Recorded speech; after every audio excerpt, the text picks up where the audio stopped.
So if you've watched my intro video and my 3 trauma point videos, thank you for watching. I appreciate it. I'm now going to start going into just some of the things that I've learned over the past few years now that have helped me on my self-care and personal development journey. So I'd probably say one of the significant standout points for me was I was listening to a Steven Bartlett podcast, and he was interviewing someone called Mo Gawdat. And I was captivated. I was engrossed into everything he was saying. I've never listened to a podcast where I literally absorbed every single word.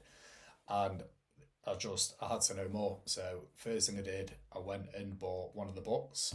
The first book I purchased was called Solve for Happy.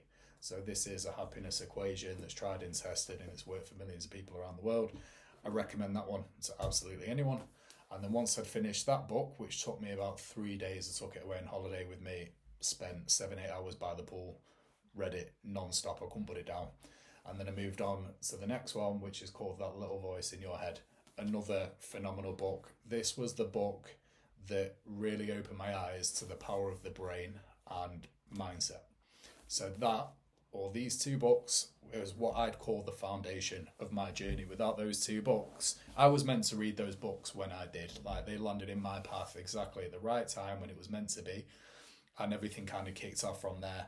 And Mo actually touches on quite a few interesting points. He helps really shift your mindset into a more positive state, and there's so much information in there that anyone, you don't have to be academic or anything like that, anyone can understand and absorb it. And he touches quite early on in the book he touches on that it's the thought that makes us unhappy. So when we talk about things like depression and anxiety, things like that. So I personally I call them mental instabilities. I don't like to say, oh, I've been depressed or I've got anxiety or anything like that. I just like to say I've got mental instabilities. That's how I categorize them. And even that alone, I think it's the thought that makes us unhappy just hit, because I'm sure I'm like a lot of other people out there. I'm a massive overthinker. I'll take something and I'll think about it and I'll dig deeper and deeper and deeper and deeper, and all of a sudden I've painted this huge picture about a scenario that technically doesn't exist or it isn't proven to be true.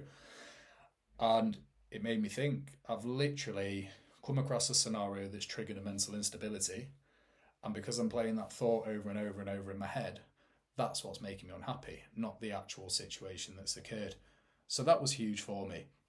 And it then led me on to trying to figure out what my triggers were. So I've kind of had a realization. I've sat back.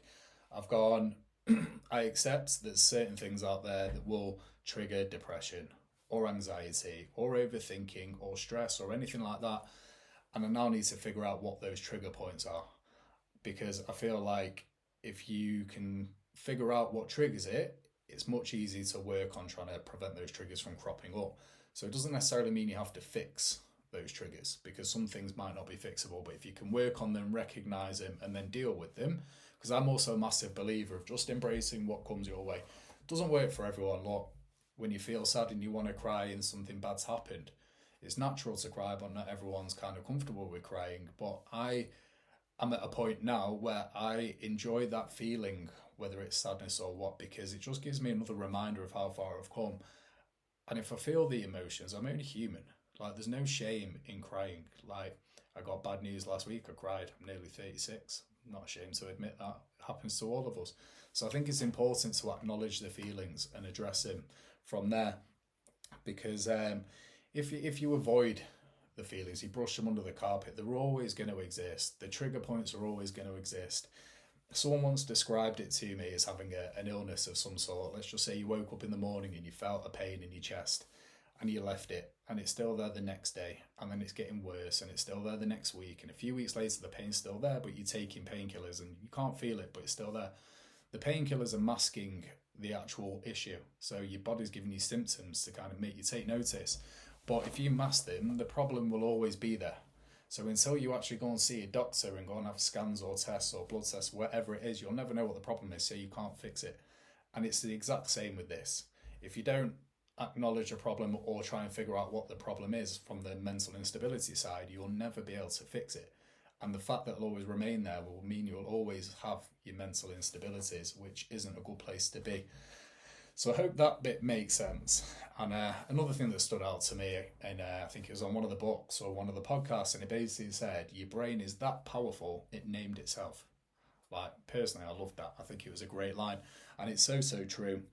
And if you think now, if you do a bit of reflection, you've got, everyone always says, oh, think positively, right? It's easier said than done. If you're in a state of depression, let's say, it's not very easy to just put a smile on your face or be happy or be jovial. But the more we entertain the negative thoughts in our head, the worse the mental state will become in. So I read in one of Mo's books about retraining your brain, and I thought, you can't retrain your brain, surely. Or I'm getting a bit older now, surely I can't retrain my brain. It is 100% true.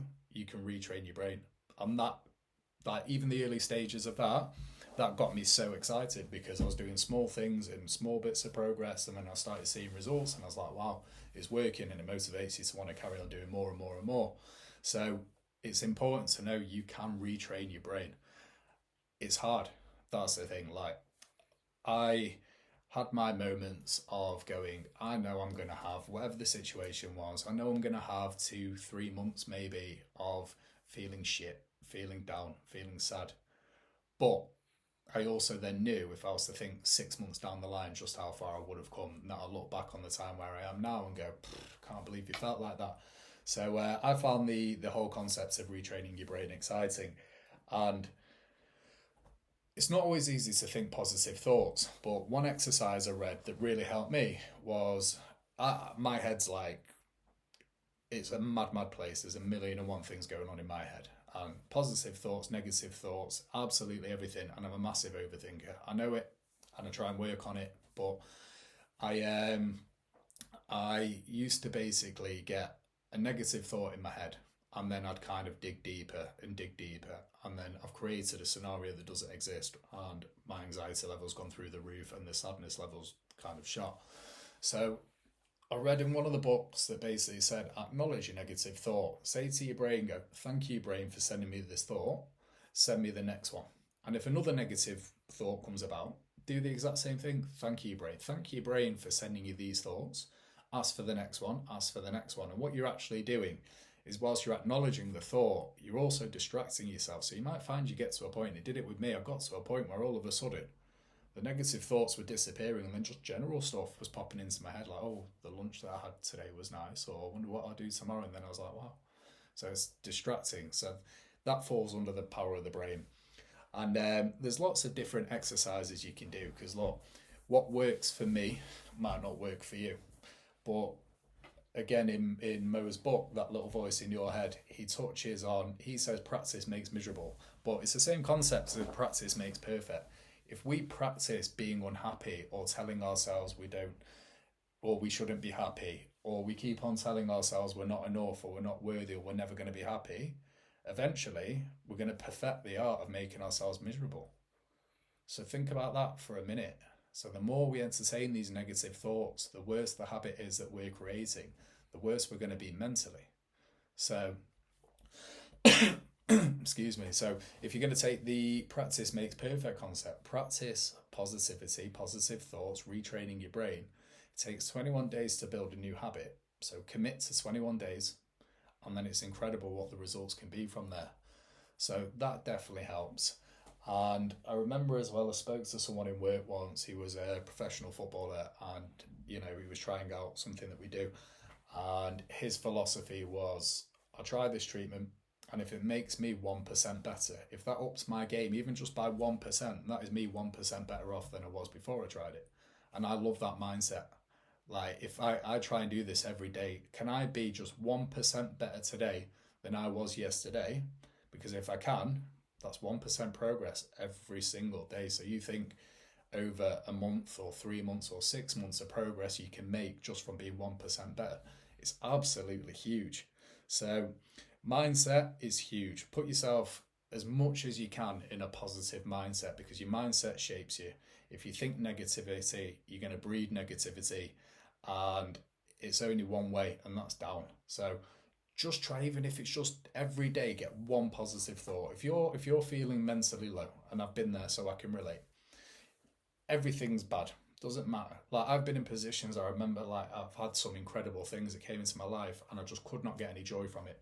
So I started off by trying to just say one positive thing, like, oh, you know, the trees that are now growing all the leaves and the colours, it's really beautiful. Something so simple.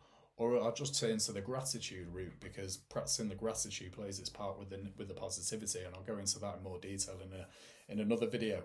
But start doing a bit of research in mindset. Start doing a bit of research in the power of the brain.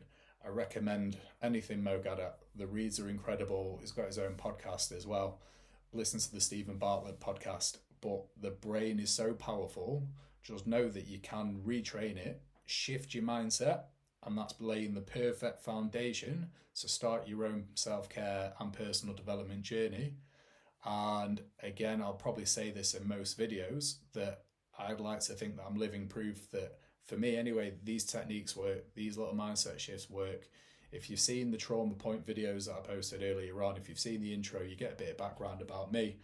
And I just like to believe if I can get through it, anyone can get through it. So thank you for watching.